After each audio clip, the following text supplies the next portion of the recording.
crazy, but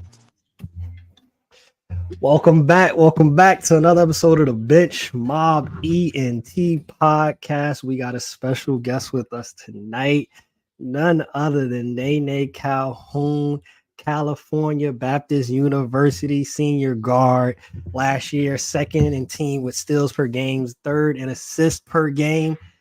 Nene, let thank you for hopping on. How are you? I'm doing good. Thank you for having me. Of course, thank you for taking time out your schedule to hop on with us. California Baptist University, you were at Hawaii. What went into the thought process of transferring to California Baptist University? Could it have been any other school? Why CBU? Well, when I entered the transfer portal, I was just thinking, why not go back home? Why my mom wasn't able to travel to Hawaii to see me play because of an injury she had. So I was like, for my last year, of course, like I need to play in front of family and friends. And then I wasn't thinking CBU, and then they end up hitting me up and stuff. And so I was like, why not? Like that's in Riverside. I can give back to my community. I can show them like what Riverside is really about, the culture and everything about it. So it's like, why not go there? That's dope. That's dope. Real quick though, like, so how was Hawaii? Like, coming from that area in Riverside, going to Hawaii, what was that experience like being, like you said, so far away from home? And from all accounts of what I've heard, is really good weather though.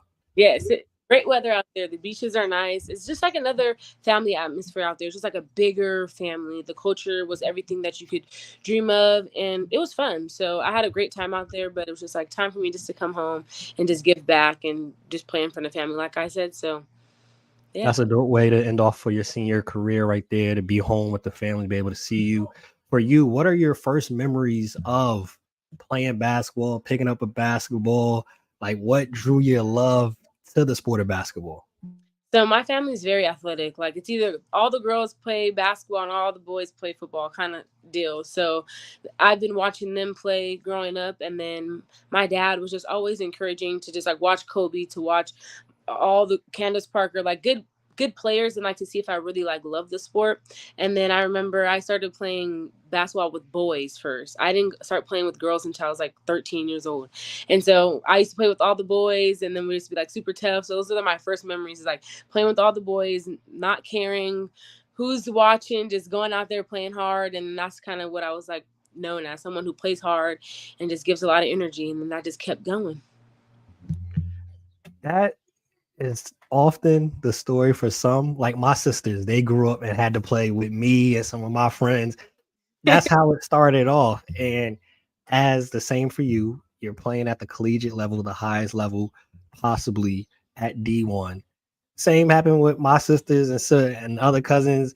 It just made you better. It just made you tough. So Right. It's a little different. If you know, you know.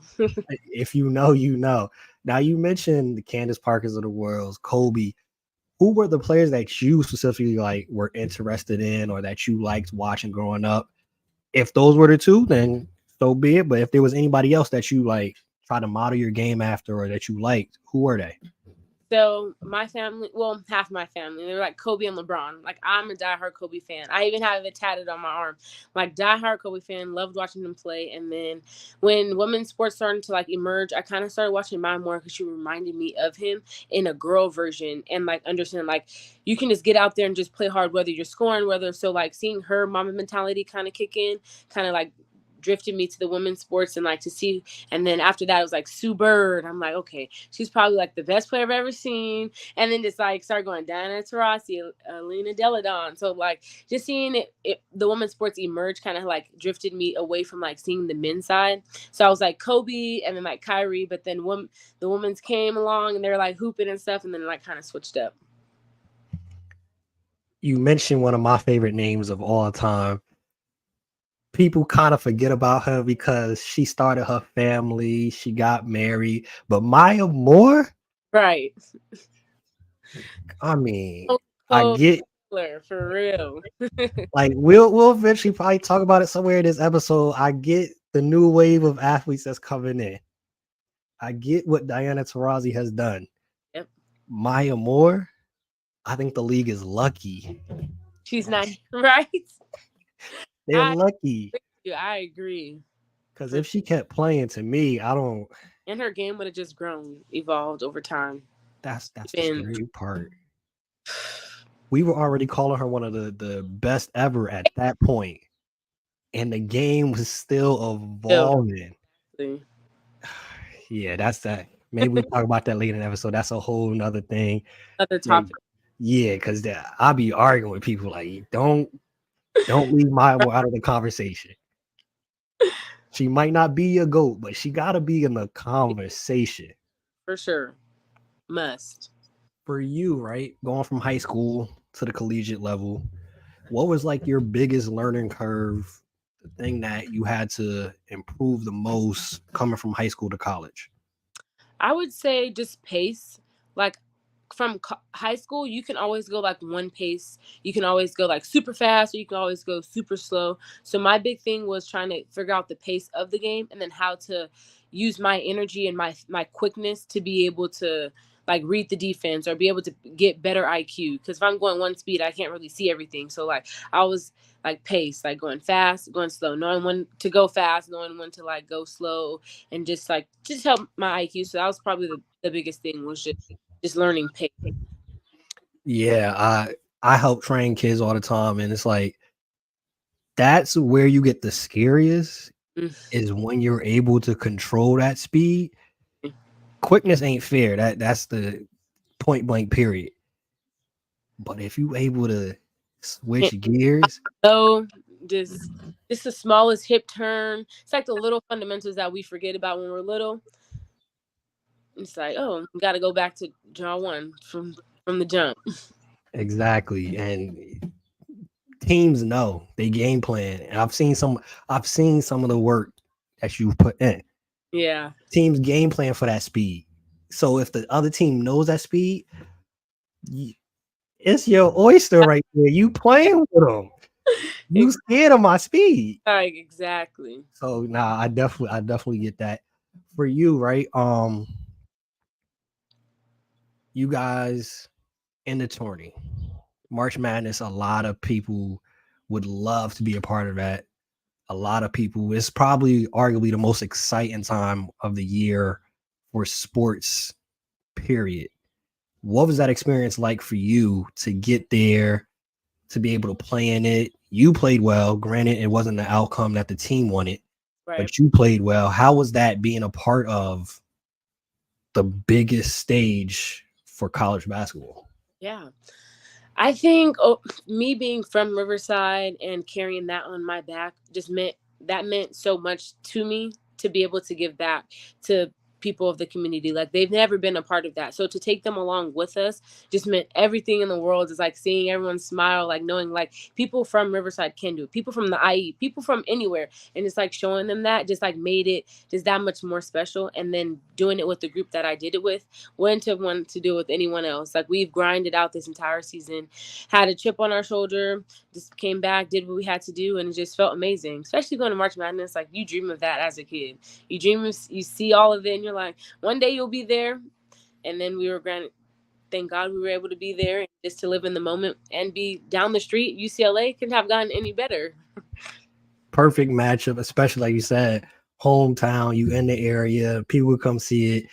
And I Exactly. like that everything that you mentioned so far, that you're conscious of family and the aspect of your city where you grew up from, where you came from. I want to be able to bring them along. Exactly. Where did that mentality come from? Was that family? Was that something that you carried that pride with you? Where did that come from for you? I think if, as an IE, like baby, like us, we always carry it so like harder than anybody, just because we know like how hard it is sometimes just to get out, just to be able to just play at D1, D2, no matter just going to college, if that. So like just growing up and seeing that, seeing some of the greatest athletes that I've ever seen play, and then they not be able to showcase their talents because they don't have like just little things like that. So like carrying that with me just meant so much. And then just being from here, just like gotta carry it with us for real. Fun for our city. That's how we think of it. That's what's up. I really like that. Appreciate you sharing that with me. For you, right? The season didn't end how you guys wanted. We mentioned earlier your stats, steals, assists. For you, what are you looking to improve or work on during this summer leading up to this last season for you? I think it would just be just confidence, like just confidence in any aspect of my life. Honestly, just being confident in just me, just knowing what I'm capable of doing, whether that's on the court, whether that's off the court, just being confident in who I am and just being able to showcase that. That's facts, like you said, across life. Confidence, you play different, you act different, you carry yourself different, you approach life different, having that confidence. For you on the basketball court, though, how do you think you will build that confidence? What's the best way for you that you build that confidence going into the season? Like, all right, yeah, I know none of y'all is messing with me. Just knowing that I can shoot the ball, just knowing I can get stops on the defensive end and trigger that to the offensive end, and just being a good teammate. Just that's something that I can control. Just control what you can control, and everything will be fine. That might be the title of the episode right there. Control what you can control, and everything else will be fine. That's facts right there. But again, you giving life lessons for Yeah. those that watch this and listen. Message, Right. message right there. What keeps you motivated? What keeps you inspired to keep going, to keep getting better?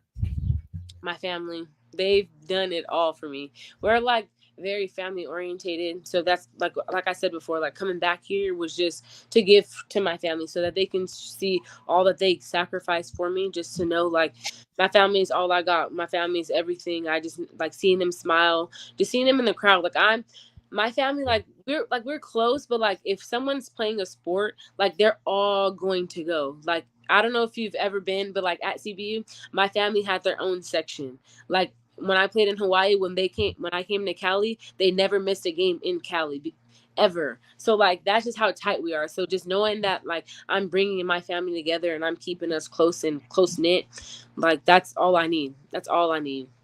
Nah, that's really dope to have that support system. I know a lot of people don't have that support system, and to bring the family together. I mean, sports is beautiful in that way. It brings people, families together of all walks of life. So shout out to them though. Shout Yeah. out to the fam. Shout out to them, my dog. For you, right? What do you enjoy most about playing the sport of basketball?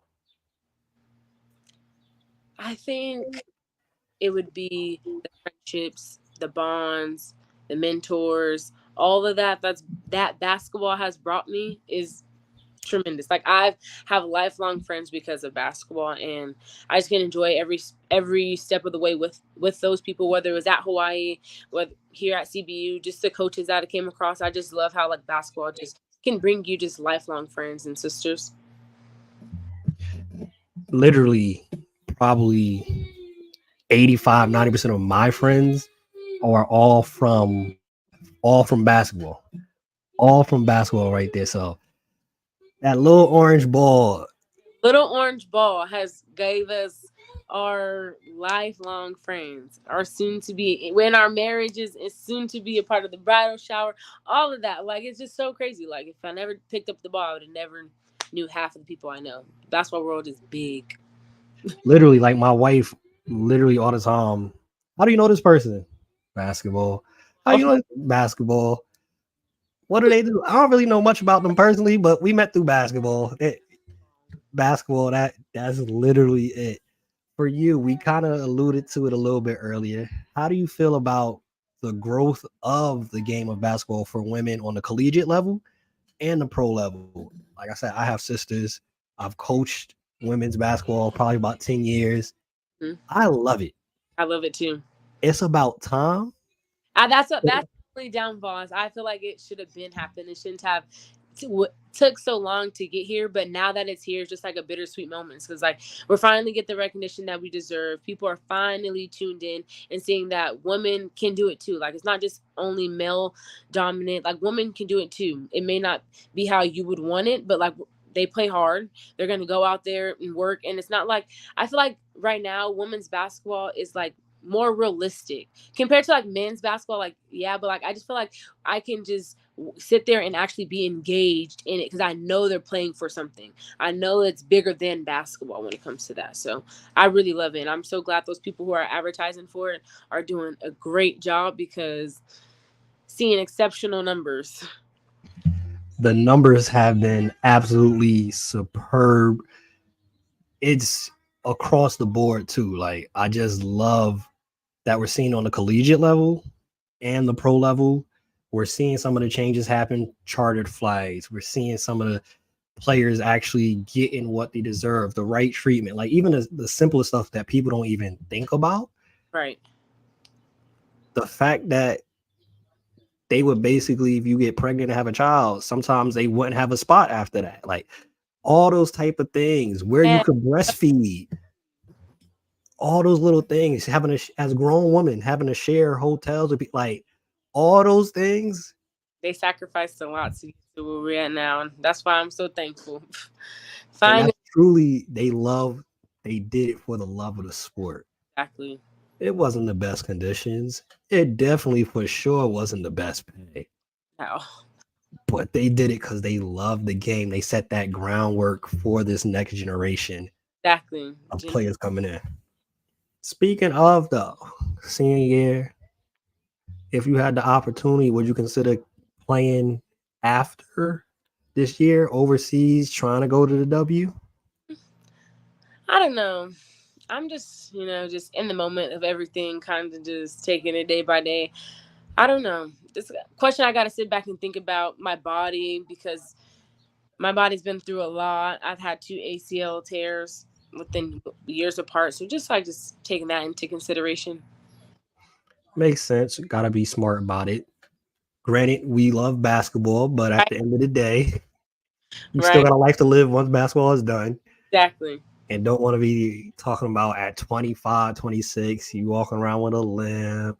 You gotta have a hand like Right. it Is ain't it's came not worth it in that regard at all. At at all. all. So we have a segment called the fourth quarter where we have a little couple fun questions, things that we talk to get to know the person a little better. Fourth quarter segment. I'm a foodie. I'm a huge foodie. I eat for four. It may not look like it, but I eat for four. For you, we always gotta ask a food type of question. What's your favorite cheat meal? I don't know if it's a cheat meal, but I'm always down for a seafood boil. That top tier. That's number one. What's in your seafood boil? Because I Oh, know you can mix it I a got bunch. a giant shrimp. I got a snow crab cluster legs. I got some mussels and some crawfish, corn, eggs, potatoes, sausage. Oh, that's filling right there. You good? That's it. That's it. That's all. You good right there. And you mentioned one of my faves, crawfish. People don't appreciate crawfish. Gosh, they don't. It's more for me though, so it's okay. Exactly, works out. Out All paid expense, vacation. Where would you go? Bora Bora. Why Bora Bora? Because it has everything. The views is nice. I love to swim. So to see all the underground stuff and you get your own little hut, just like a dream vacation. Like why wouldn't you? It's so peaceful. I just feel like it would be everything that I would want in a vacation. And it's paid for. Facts. If money was no object, what would you do in life? Mm, I think I just do the same thing. Just be me. Just buy more than what I already do. Just be more comfortable and probably invest. Just invest in a lot so generational wealth for the future kids and the kids after that. Makes sense. I can dig it on that. Now you said buy more stuff. I've read that you do like shopping. Where like what's your favorite places to shop? Whew. For sure got to hit Nike. That's me. Okay. Going Polo. I'm going Gucci. Got to throw in some designer. I'm probably hitting probably a couple of like retail stores because the kicks got to stay fresh. Got to get the new. And then just depending on if I need some graphic tees, depends on where I'm gonna go. I'd probably go to like Goodwill or like somewhere like that just to get the good graphic tees. So you gotta mix. You gotta mix. You gotta keep it like leveled out. I was just telling somebody the other day. I don't care how old I get. I'm gonna have graphic tees in the mix forever. I love a good graphic tee, and it could be anything. It could Really, be that much better. exactly. It could be Carmelo on the front. It could be Hey Arnold on the front. I do not care. Then it's Perfect one right there. like can never go Graphic tees is the go to, bro. If I could, I'd wear that to work, jeans, shorts, anything. sweats, anything, And depending you find the right one, I'm telling you how I'm feeling today. right? And it's gender neutral. You can't go wrong. Every time, every time. Would you rather have a personal chef or a personal trainer for life? Personal trainer, personal trainer for life. Because if at CB we had Imran, shout out to you, Imran. He got us right in in the weight room and food wise. If you get a good personal trainer, they gonna make sure you eat right. Okay, so you get the Look, 2 for 1. feel me? You gotta think. Really, you gotta think about it. 2 for 1. That's a smart one right there. NBA Finals is about to start probably about 10, 15 minutes. Who is your pick to win the NBA Finals? Okay, it's gonna hurt to say this. It's gonna hurt all my Laker fans, but I want to see Jayson Tatum win a ring. That's what I'm gonna say. I'm not gonna say the team.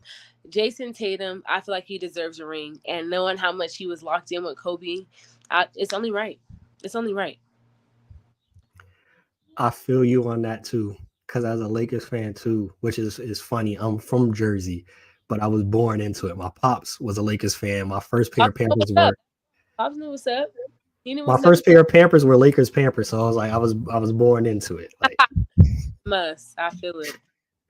I picked the Mavs to win just off the strength of I'm like, I don't know if I could pick the Celtics to win, but Get a ring. He deserved it too. But it's just I agree. That's what I did say though. Like I'm rooting for Tatum specifically, Jalen Brown, those two.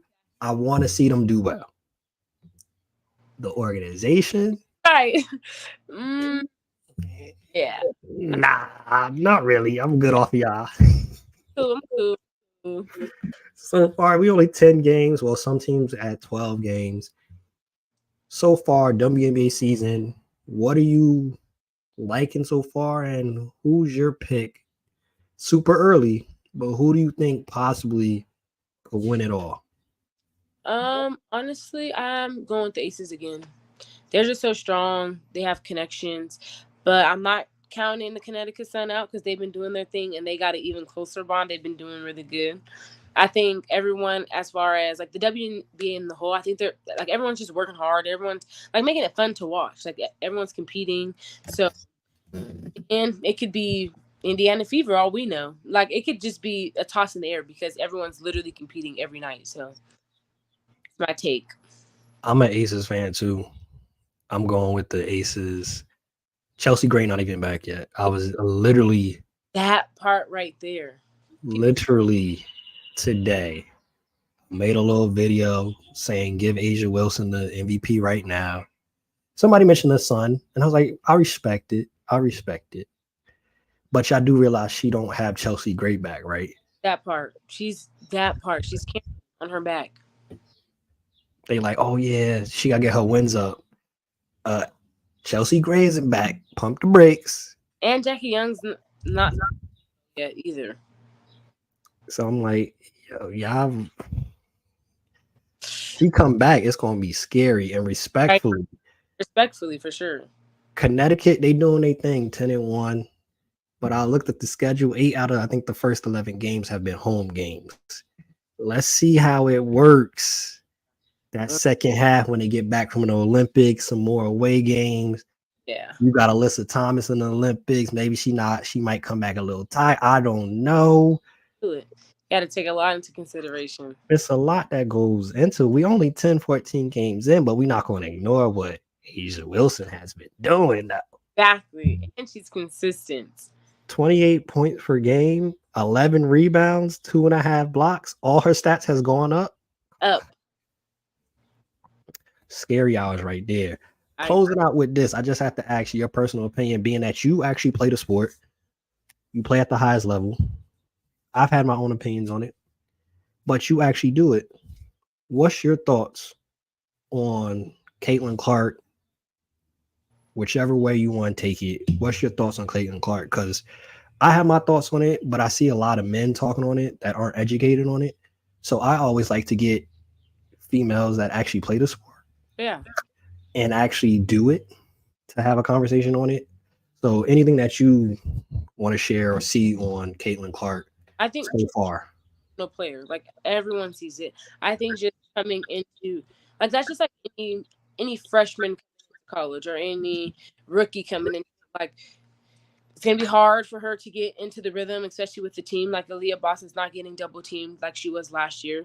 Everyone's coming at her, and everyone has made the stigma to go out and get her as far as when you're playing. So like if everyone has that going into every game, you get what I'm trying to say? Like, it'd just be a little more, it would be better. Like, it's like if you had that energy going into the 5 games before, like all of a sudden you have this defensive energy because it's Caitlin Clark, because everyone's talking about her. Because like, I get that. Like, that's just a competitor. But at the end of the day, it's just like, I feel like everyone should just give her her flowers when her flowers are due.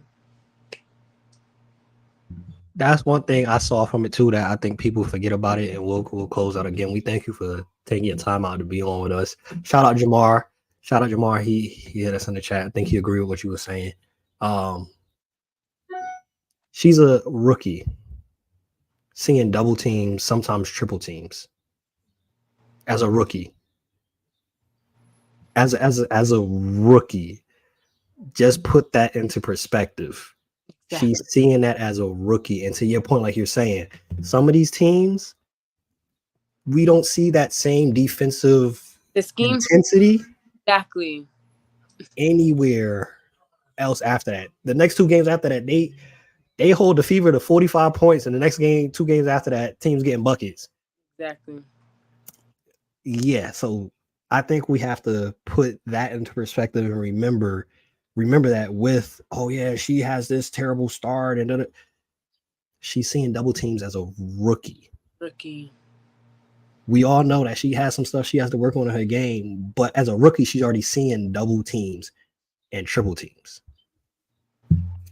That puts a lot into perspective. There's a lot of pressure on her. Oh, for sure. Nene Calhoun, we thank you. We appreciate you for hopping on. If you're watching this, when you listen to this, make sure y'all go follow, pay attention this season. CBU, expecting big things. And I tell all the guests, this is your home podcast. If you ever want to come back on, talk your stuff, let us know. You just dropped 25 with 4 steals and 8 assists, and you like, I'm feeling myself. Just send the DM. We hop on immediately. Indeed. I got it. Hey, thank you again. Appreciate it. Y'all know the vibes, though. If you stay ready, you don't got to get ready. Bench Mob, we out. Peace.